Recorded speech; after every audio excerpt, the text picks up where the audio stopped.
Tapuaiga Samoa I whaiwa malawa singa. Mai solo tō whitai tunga I lini asu. Ma whiau ma tiute o lini vai asu. O mai ase o tātou Tapuaiga I le atua. Yo tō vivi atu I Lealiifano. Vivi atu ia o tō I Lealiifano. A wae lele I lava o ia. A wae whawa vau lava lo nā lofa. Se o tātou tatalo mo le ngangpa ia. Tātou wifo ma tatalo I le atu. Ua mapu mai lo watunu le atua ma malue. Se o mātou toe sula lo wanga le lei. Ino wae le manuia whātou tainga o le nei asu. Tai nane o le whitai tunga o tangata I le nei vai asu. Pangalea le atua. O se I fonga lava e anga sala le I fonga o tangata. Le mauti no lo mātou whātau waama le lea unga I lo mamanu. Le ala leo lo mātou muai whātali tali atu. I le mānawa mai o lo wanganga pa ia I o mātou loto. O le mānawa ola e utu pūpuina lo mātou mativa. I nei o mātou vivi, mo mātou talo I la ufiu. I le anganga ma le whamaoni.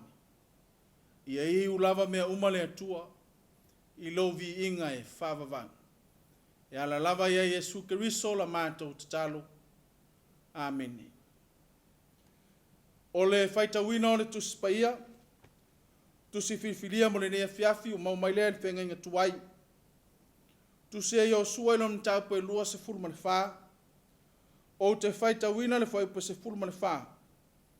Whangata mai le whaiupa se furu male walu. Whafonga maia o awhionga pa ia alo tātou watua. O le nei, I o tau māta tau I leli. Ma au auna ia te ia ma le notu sao ma le whamaona. A I o tau tu e seino o tua na au auna ia I o tau tamai le lai tu o le vaitafi. Ma ai kupito, ma I o tau au auna I leli. Pe a whai foi e leanga ia te o tau o na au auna I leli. I nā whiriwhiria o tau le aso nei. Po ai tau te au auna iai. Po atua na au auna iai o tau tamā. O e sai le lai tu o le vaitafi. Po atua o sa amori. E o la tau le nu o tau no no whai. A au nei malo a inga. Ma tau te au auna I leli. O na tali mai ei leo le nu o whapea mai. Ia mamao lava ia te mātou o na mātou tu ua o le ni. Ina ia au auna ia tua esi. A wao le li lo tātou wa tua. O ia lava na ave ina ai tātou ma o tātou tamā ai le nu o ai kupitu. O le mea sa nofo polonga ai. O ia foi na whaia I o tātou luma o ia whailonga titele. Mana leo leo mai ai tātou I le ala. Na tātou wo mai ai.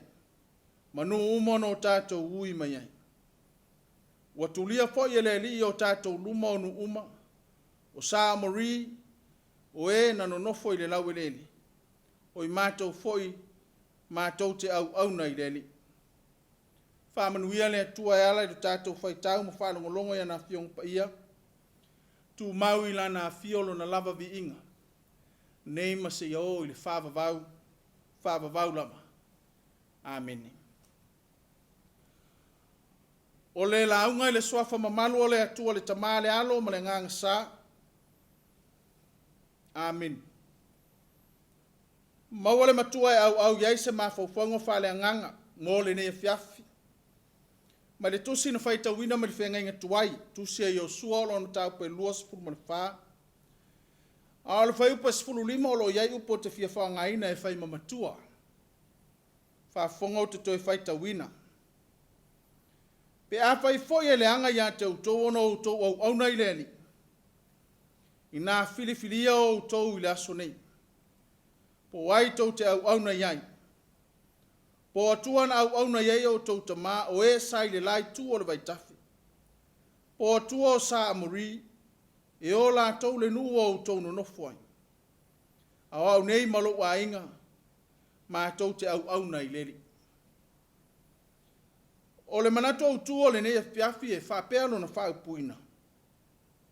Fili e fai le filifilinga tamai. Choose to make the wise decision.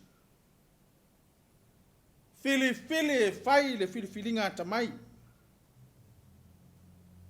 Le alo na winga. Au le a foi sona whatinonga. O le tu ainga whaupunga. O le filifilinga tamai. Le a sona tau. Le a sona le leia fuai ona nau tai le manatu o tuo le ne piapi. E te tau ona filifili le tu ainga filifilinga le. O le tali o ia mau fasili whaatupu manatu. O le ta aui to tonu o upu wha amawhanawhana.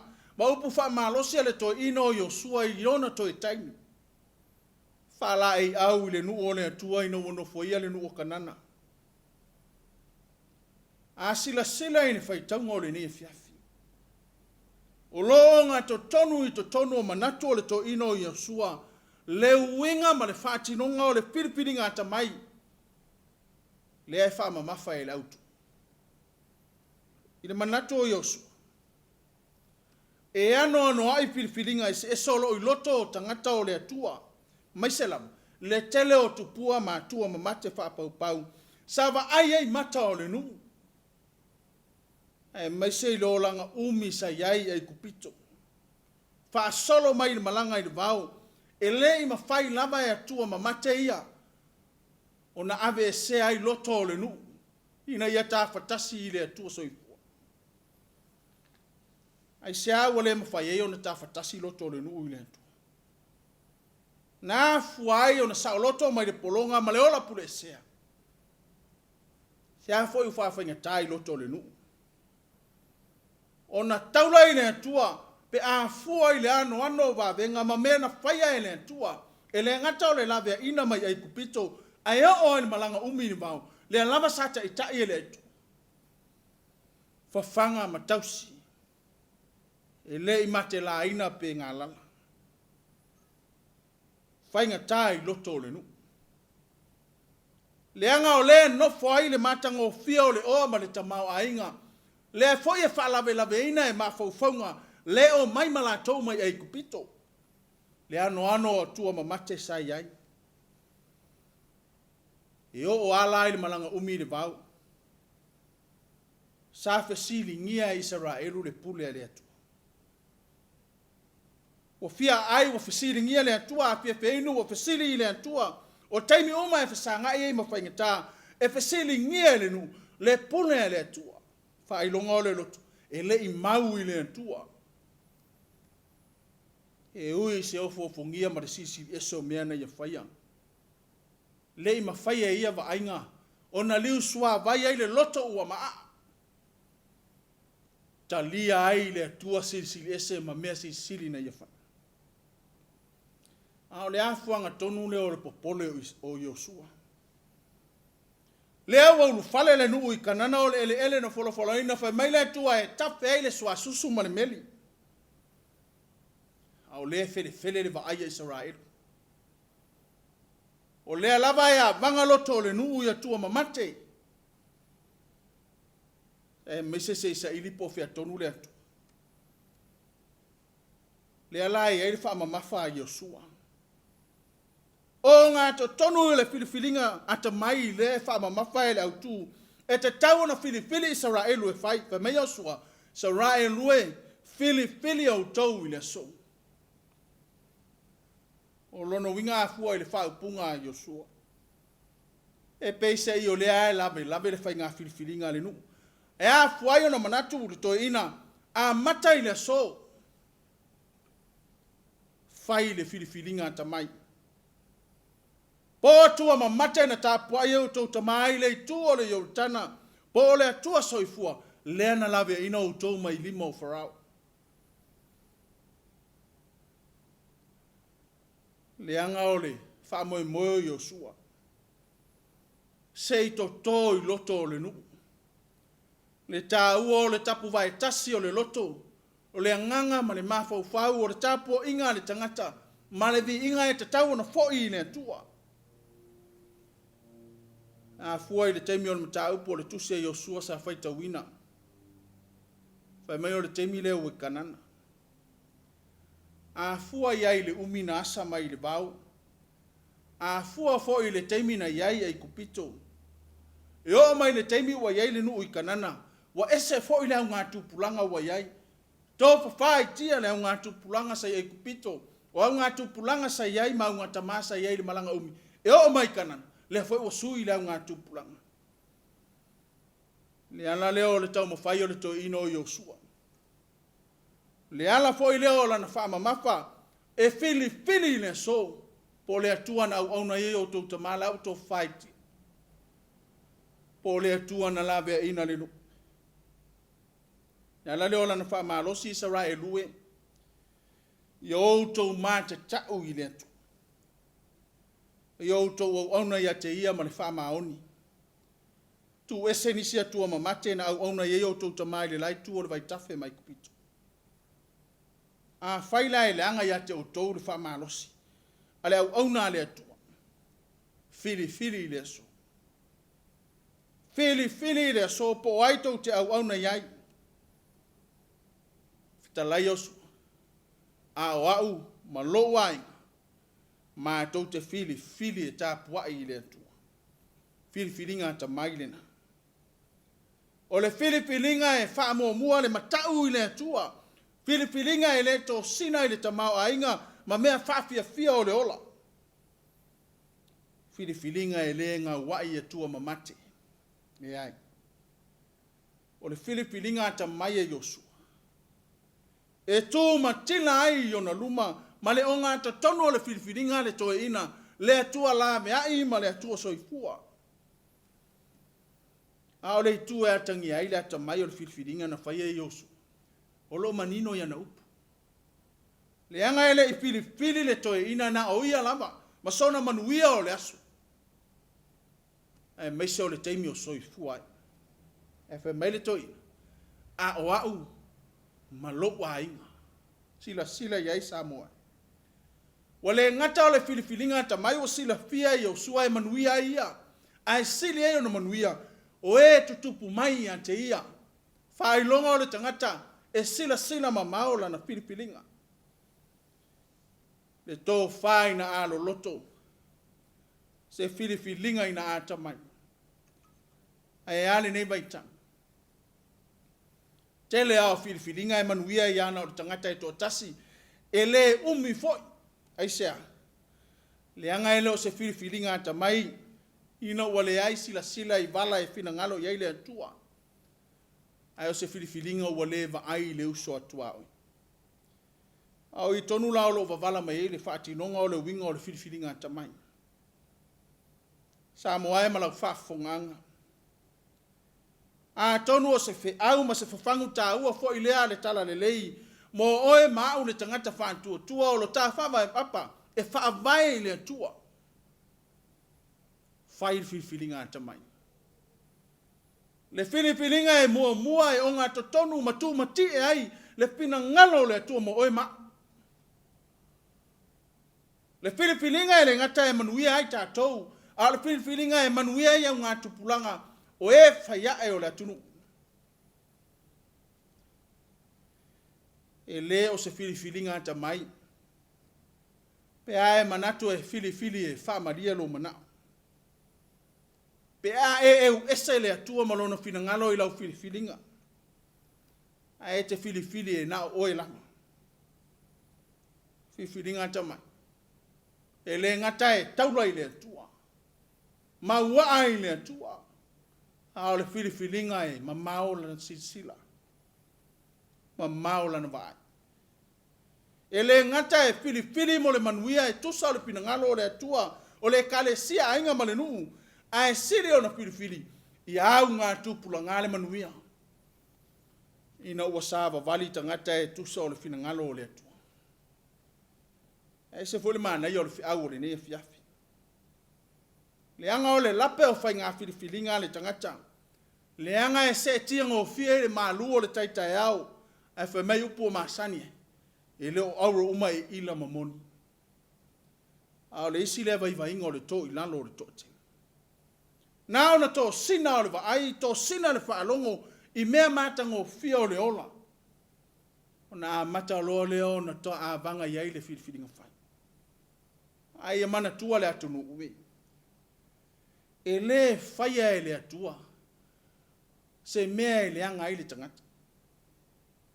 Vanga nā le ti apolo. Aoi na mamanu e le ti apolo, le whao so songa, e to i lalo e le tangata, e mamanu ai le matangofie, ina ia vanga iai le tangata. Le ala leo le wha manatua i o sua tonu se whafangu tā ua fo i lea. Wha maa whanawhana ma wha maa losi au le amatanga o le savalinga. Whiriwhiringa ta mai e le a vanga. E le to sina. E le mamulu ngō fie le tō whāma le wha utautanga. Ona o le wha oso so mai o le li o le lalolangi. Ai whetutu nai muni au. Whesiri i le atua. E wha atonu i le vai vai. A o le hato anga o le whiriwhiringa ta mai ma le tau o lunga o ia manatu uma. E a fua le whiriwhiringa ta mai. Ina ua whiriwhiri vātasi le tangata. Ma le atua. Au fo ilea whataitai wau mai e Yosua. Taitai o le atunu, taitai o le talalelei, taitai o ainga, taitai o palaputongo e u whaalupe o taitai. Ma nei e o le whiriwhiringa a Yosua. A o au nei o le taitai, ma lo wa inga o e muli mai an tau mātou te whili e muli i le atua, Tapuaiga i le atua. Mai le nā, Samoa e, o e u whaalupe o taitai. O lau whiriwhiringa e manuia ai, lau taitainga o le atunu. O lau whiriwhiringa e manuia ai, lau taitainga, mau ngā tupulanga whaiae o le kalesia, a inga manu. Whama ite e ua vea ma taitai. Whape nā lava leo no soli a lofia au. Le whiriwhiringa whai. E taula i le atu. Si sila fo Yesu ke riso mo le whiriwhiringa ta maina ia whai. Le ea fefe ke riso i le sa tauro ma le mamanu mai o le oti. Le ea fo i ti ngā ma whaingata. E le vai le tau emu. E le vai le sasa. E o ai le matangā o le sa tauro. E le ma whai ona solo muri ai i lona mautinoa. O lana whiriwhiringa ta mai le tusa o le pinangalo o le atua. E whātau no o le taulanga ola. Mo oe ma. Sea. Ina ia sanga tonu le whiriwhiringa ta te whaia. A le whiriwhiringa ta mai na ola ai le tangata ngasala. E a fua i le lofo o le atu.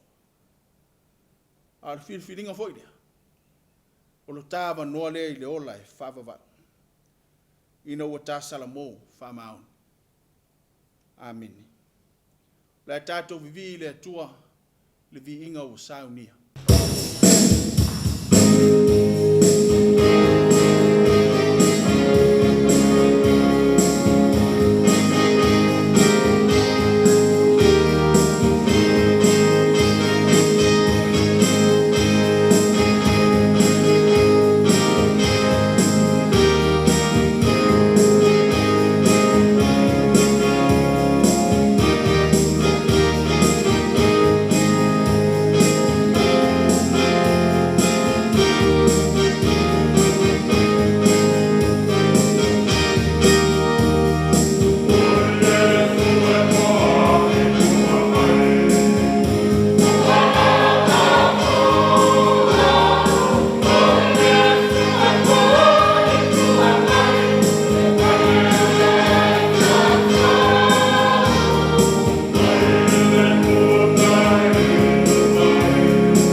tātou talo sanga o le talo le whaafitai, whātoi senga, ma momoli o tātou manao i le atua.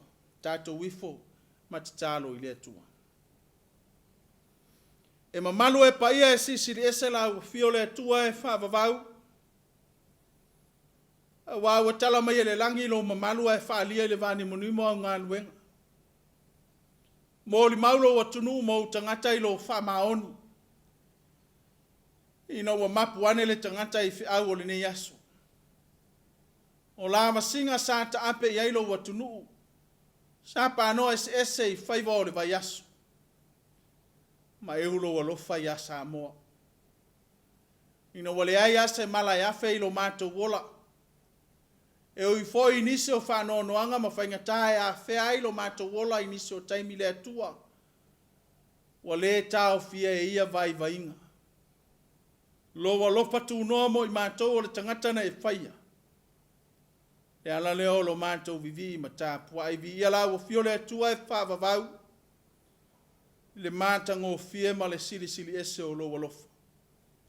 Manuia le nei o atunu i ona tai o lava i ona tangata anu. Manuia nei o mata o ta mamati nā mātutua o le lava lo le atunu e o lava i whana witi. Tali tonu o manuia toto whasala lau matama whanau i tafa e fia o le lalolang. Manuia o le ati nae o le tamau a inga i le sami ma le vau o le sio manga o mata o wola mangalulu e ai. Ma le tele o puna vai o manuia o la wa fio te samai. Le a ea la mātou tali ia mea. Le atuae le mawhaia e sa mātou ngangana. Le a foile la lanu o upu mātou te mamanu ai le whawhetai le atuae le lanu. A wana o na mātou vivi ma whaapale ma whaafoilo viinga. A wāu a tatau lea i la wafio. Whaafitai a wafionga i peifoi o na mātou whaitau le ne fiafi. Whaamanatu ma whafangu ia mātou whiriwhiringa i le tele o taimi, e a vanga ai me o le ola. Pei foi o na mātou au ngutatai le tele o taimi e whaitau o fionga, o na mātou whiriwhiringa. Ai le vau i ailo naonga. Whaafitai lo nganga ma le tu mumusu i taimi o lo mātou vai, whaamaro sia lo mātou whātua. Sili le loto o whaafitai o lo watunu. Le taulanga tu tasi na itapena mo lo mātou wola. Le whiriwhiringa ata mai na whama ite la ua fio i lo walofa. Se toi la langa lo mātou to i lano. Tu mau i la ua fio le vi inga. O le whama nu e whavavau. Whama ngalo le ifonga Samoa. Whama ngalo i au tangata. A wā wale tutusa la mātou whatinonga mo lo fina ngalo. Mātou lalangi mātou ke usiano le atunu o whaavai i la wafio. Leo ngā tusa ia mea. Mala mātou whatinong. A wā banga o mātou loto. Mātou mua na fili e whai. Mea e tuina nau iai o mātou manao. Ai wa ngalo lava iai mātou la wafio. Lea tu wai. Whapale lo walofa ia Samoa. Whama ngalo i mātou. Ai asiri ona totoi o mātou loto, e ala le musunga alo wanganga ine o mātou whaile whiriwhiringa tamai. E afuai ono mātou langona le salamo whamao. O mātou te talo le ali e, te whamanuia i lo watunu. I ona tai whale atunu, tai o le malo, tai o lau tala le lei, tai o a inga manu, e o lava i ona tangata lau tele. Mātou te talo iau whaamanu yanga. Ina ia o ia i mātou uma. Anga le lei ati nae. O le tamau a inga i le sami ma le vau. O le sio manga watua iai o watunu. Ai mai se foi o na ati nae mo le tamau a inga. Ai mai so le ati nae ina mo se lumanae manuia. O ia mea uma e whaiva vale le atu. A unoma la wa fio e le aise me tino na le lei. Le ala leo lo mātou te talo, e te alofa ma whamanuia. Anga le leilo mātou atua ina i o mātou tamamati nā mātutua, o e ua whaliu le lao le soifua. Anga le lei i e o whata o tolia i mai o le tino i maota ngase o maota malawa. Anga le lei i e o mawhatia ma whanoa noa. Anga le lei i e o mo mia lau fesoa soani, ai maiso tangata anu fea ngai ma mafatianga o le ola i so se tafa le atua pa iatu iai lo wolofa ma vatu lo file mo anga le lei le nei afiafi i faiva matiu te o tutoe ma te utalo i la o fio e malutia lo ma te wola ai maiso i la tau ngā lulu e pēa mo le manuia o lo watunu ai maiso le soi fua manuia iai au whamanuianga se teimi foi tō whawhalo watunu mo mātou malo loi le pōwa mamana. Tau sia i mātou uma i lo wanga le lei, e te whawhangu foi i mātou le tai au foi lo whina ngano lofu. Tu maule vi inga i lau a fio. Tā pena whale anganga i mātou uma, lo watunu mo tangata, a walo le aso a pia tai au mo ona whiau, ai maiso tāpua inga i lau a fio. Ina iau mātou vivi ma tāpuai, i le awa ma le whama auna. Mana tua ma le alofa. Toto whaasala lau le nei atunu o mana tama whanau i ta FAIFEAU. Ai maiso atunu o pangatia, le ngata i taua ma misa, o mala whale nā tura. Lealiifano i lawe ina lo lanto wona. O ai wanga le lei malo lofa mai, mo i mātou ai maiso Samoa, malona taua tina ina. Le atua iai au whamanuianga. La ngona foia i mātou ma e waita mai le loto whewhamanga loai. Ai sino na e whamanuia ia i lātou o whai mātou ma o lātou whili. O mātou tatalo ia. Whaatasi ma le tele o tatalo, ma mana o i loto o lo watunu. Le atua wane i whaia so mātou whaatau anau. Ai a whaia iai lo lava fina ngalo whai to tasi. Mātou tatalo ma vala au.